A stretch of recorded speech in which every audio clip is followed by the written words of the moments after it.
began with a text message. Just a short, cryptic note that blinked onto my screen late at night when the sky outside was pitch black, swallowing the last glimmers of streetlight. The number was unknown. The message was simple. Meet me at St. Lazarus Cemetery, midnight. I'll show you something you've never seen. Most people would delete a message like that. Maybe block the number, tell themselves it was just a prank. But I couldn't shake it. Something about the words gnawed at me, urging me to know more. I'd never been the type to let things go, especially when a sliver of mystery was involved. So, against all logic, I pulled on a jacket, grabbed my flashlight, and headed out into the dead of night. The walk to St. Lazarus Cemetery was longer than I remembered. Each step seemed to echo, too loud in the stillness, the silence broken only by the occasional rustle of wind brushing through trees. The air felt thick, damp, almost as if it was pressing down on me with every breath. I nearly turned back twice, but every time I did, something held me in place, an invisible hand guiding me forward. Curiosity, maybe. Or something darker. When I arrived, I stopped just outside the old iron gates, the cemetery's twisted branches rising up behind them like skeletal arms reaching into the night. There was someone waiting there, a figure cloaked in shadow, motionless.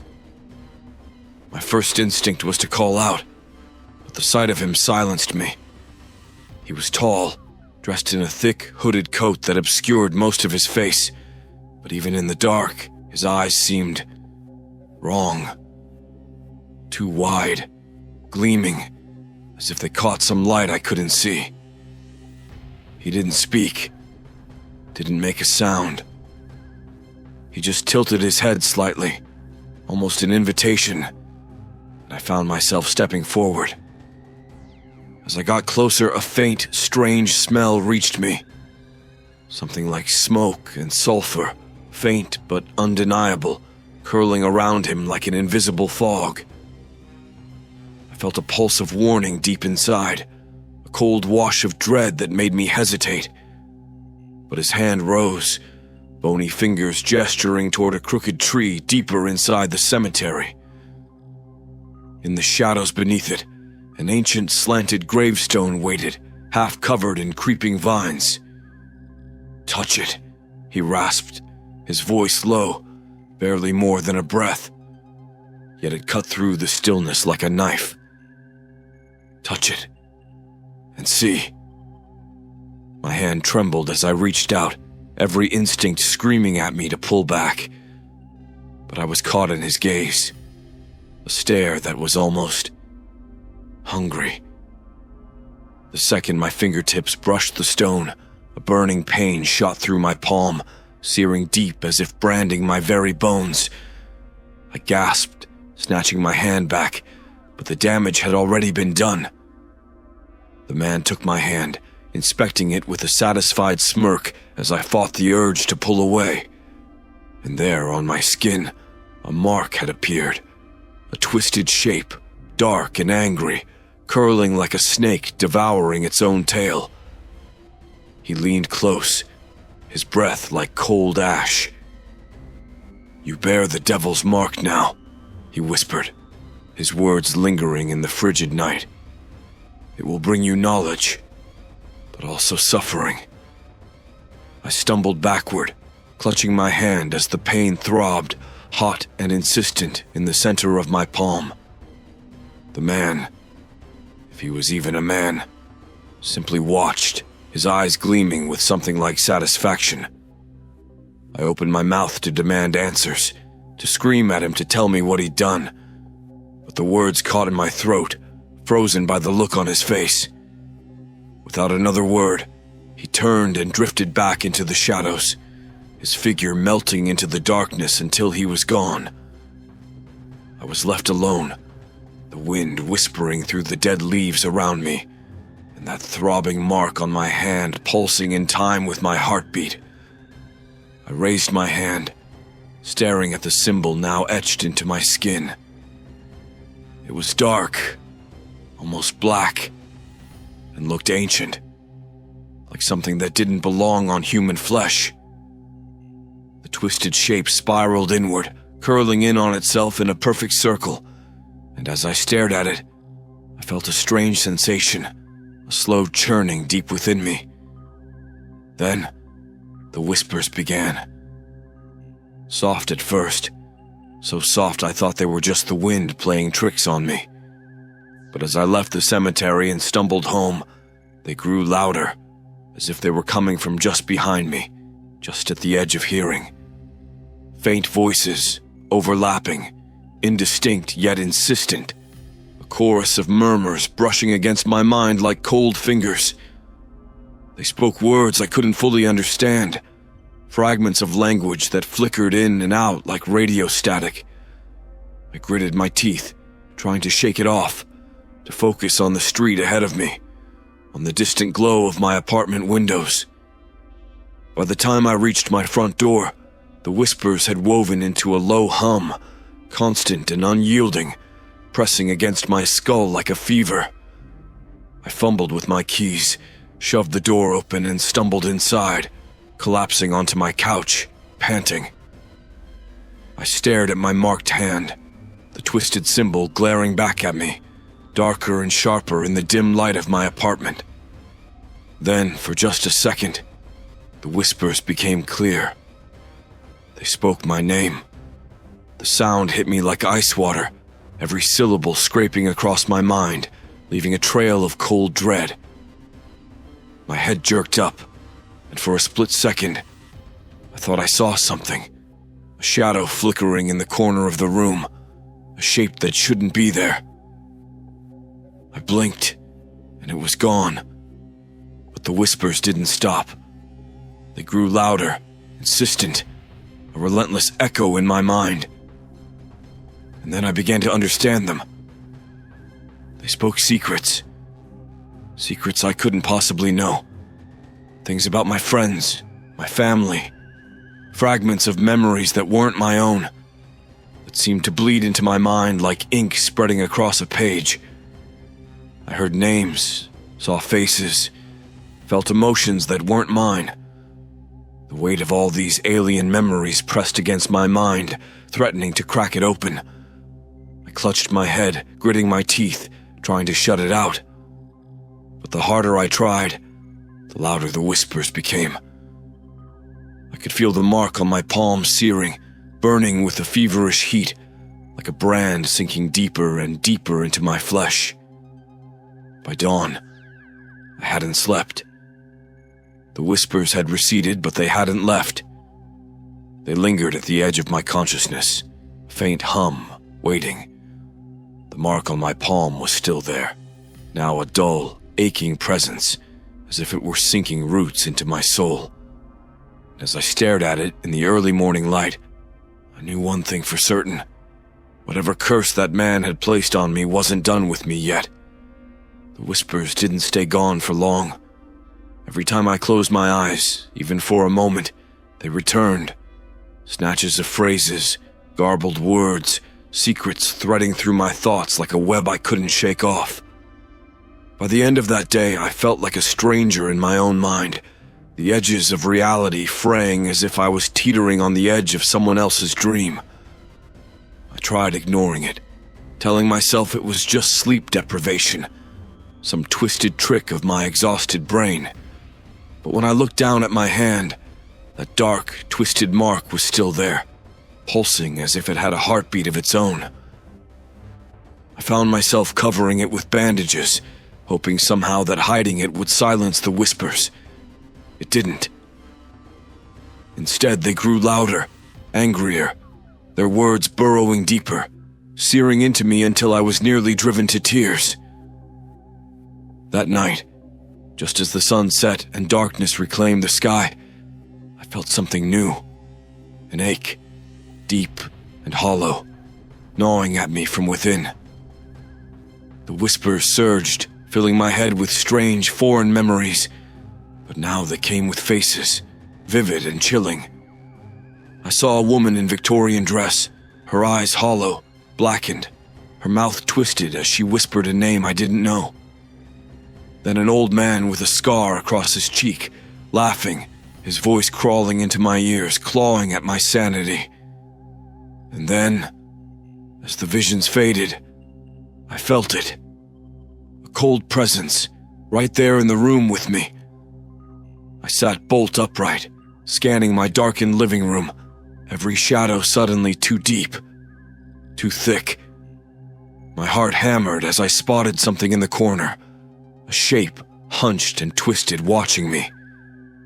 I opened my mouth to scream, but no sound came out. The presence was heavy, oppressive, pressing down on me as the whispers returned, louder than ever.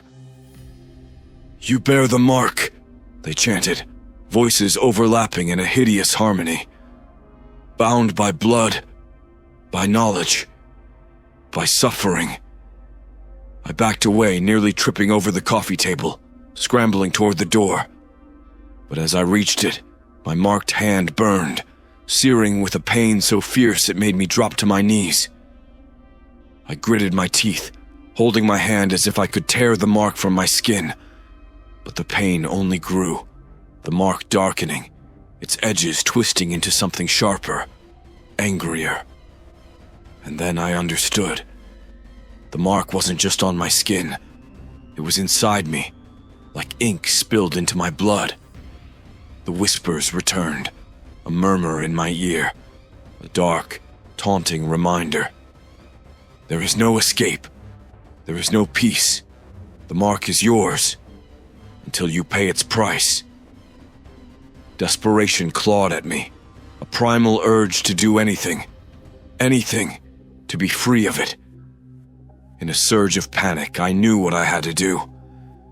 I had to find the man from the cemetery. He was the only one who could undo this. Without thinking, I grabbed my jacket, heading into the night, that twisted mark on my palm guiding me, burning hotter the closer I got to the cemetery. The world seemed to warp around me as I approached, the air thickening with a damp, suffocating chill, the whispers rising again, urging me on, calling me back to that cursed place where it had all begun. I reached the cemetery gates, hesitating only for a moment before slipping through them. The world fell silent, the whispers stopping abruptly as if even they feared what lay ahead. And then, as I stood beneath the twisted oak tree, a figure emerged from the darkness, the man in the hooded coat, his eyes gleaming with a satisfaction that made my skin crawl. The man in the hooded coat stepped forward, his movements slow and deliberate, like he was savoring each step that brought him closer. My pulse hammered as I watched his face come into the faint light, a pale, almost sickly face, his skin stretched tight over his sharp bones, his eyes glittering with that same unnatural light I'd seen before. He stopped just a few feet away, and I found myself frozen, trapped in his gaze as if he held me in place with invisible strings. I tried to speak, to demand he tell me what he'd done, but my mouth was dry, my voice lost somewhere in my throat. Finally he spoke, his voice a rasp that grated against the silence. "Back so soon?" he murmured, a mocking lilt to his words. "Does the mark trouble you?" My hand throbbed in answer, the pain flaring as if to remind me of his curse. I forced myself to hold out my hand, showing him the darkened, twisted shape burned into my skin. "Get rid of it," I whispered, my voice shaky. "Please, whatever this is. I didn't ask for it." He tilted his head, examining me with a smirk that made my stomach twist. "Ah, but once marked, you are bound. You wanted knowledge, did you not? A glimpse into that which others cannot see." His words cut through me, cold and cruel, and I shook my head. "I didn't ask for any of this," I insisted, the desperation rising in my chest. "I don't want whatever this is. Just take it back." The man's smile widened, but there was no warmth in it, only a deep, unsettling satisfaction. You were drawn here, called to it. The mark chose you, and now you must bear its burden. He produced a dagger from within his coat, a long, thin blade that seemed to drink in the light around it. The sight of it sent a shiver through me, a primal instinct screaming at me to run, but I was rooted in place, unable to move. There is one way to sever the bond, he continued, his voice like gravel underfoot. But the choice is yours alone. He extended the dagger toward me, its blade glinting as if with some dark hunger of its own. Pierce the mark, and perhaps you will find freedom. Or let it consume you. I stared at the dagger, my heart pounding in my chest. The mark on my hand throbbed painfully, a relentless reminder of the whispers, the visions, the shadowy figures lurking at the edge of my mind. I knew, deep down, that if I didn't do something, it would destroy me. With trembling fingers, I reached out, grasping the hilt. The metal was cold, almost painfully so. But the moment my fingers wrapped around it, I felt a surge of purpose, a strange, unearthly courage. The man stepped back, watching with an eerie calm as I raised the dagger, positioning its point over the mark on my palm. My entire body was shaking, my mind screaming at me to stop. But the mark pulsed, dark and sinister, a taunt that cut through my fear. And then, with a surge of desperation, I drove the dagger down. The blade pierced my skin, sinking into the mark, and a wave of searing pain shot through me, worse than anything I'd ever felt.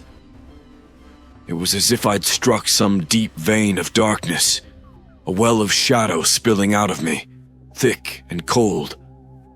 I felt it pour out, twisting around the blade, winding up my arm like smoke. The man watched, his eyes gleaming with satisfaction as the darkness bled from me, dissolving into the night air. And as the last of it drained away, I collapsed to my knees, gasping, my vision blurred, my hand burning with a fierce, hollow ache where the mark had once been. For a moment I was on my knees in the dirt, my hand still clutching the dagger, feeling the cold sting of the night air against my open wound. The mark was gone, replaced by a raw, jagged scar, pulsing faintly, as if the darkness that had filled it had left behind an echo. The man in the hooded coat watched me, silent and still. I looked up at him, my breath coming in ragged gasps, my entire body trembling. It's gone? I choked out, barely daring to believe it. He gave a slow, satisfied nod. Gone, yes, but such bonds do not break without a price. His words twisted through the air like smoke, thick with menace. What price? I managed, my voice barely more than a whisper. He smiled, a thin, crooked smile that didn't reach his eyes.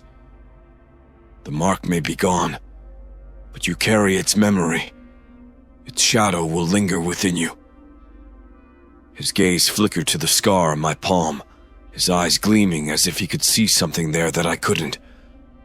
The voices, the secrets, they will never be entirely silent. You are free of the curse, yes, but it has left its mark on your soul. You are forever touched. A chill settled over me, sinking deep into my bones. Even as he spoke, I felt it. A faint whisper curling at the edge of my mind, too soft to understand, but unmistakably there. The memory of the voices, the dark secrets they had whispered, clung to me like a shadow I couldn't shake. I opened my mouth to protest, to demand something, anything that would free me entirely, but he only shook his head, his smirk deepening. Freedom is never complete, not when you've glimpsed into the darkness. As he spoke, he began to retreat, his form melting back into the shadows around him. Remember, he whispered, his voice slipping away like mist. The The darkness knows you now. It will always know you. And then he was gone, leaving me alone in the silence of the cemetery, the wind rustling through the twisted branches overhead. I staggered to my feet, clutching my wounded hand, the pain a dull throb. The scar was dark, fresh and angry, but the mark itself was truly gone. The whispers had faded, no longer that relentless roar that had haunted my mind. Yet in the stillness, I could feel something faint, like the quietest hum at the back of my mind. It would never be completely gone. In the days that followed, I tried to return to my normal life, but there were moments, quiet, empty moments, when I'd feel it again. The faintest whisper, the slightest pull of shadows. And every time I looked at my scarred palm, I remembered his words. The darkness knows you now. It will always know you. And even now, when I close my eyes, I feel them. The memories that aren't mine. The secrets I was never meant to know, lingering just out of reach. They haunt my dreams, slipping through the cracks of my mind. Shadows that whisper of things beyond understanding. I may have left the cemetery that night, but I know I'll never truly escape it.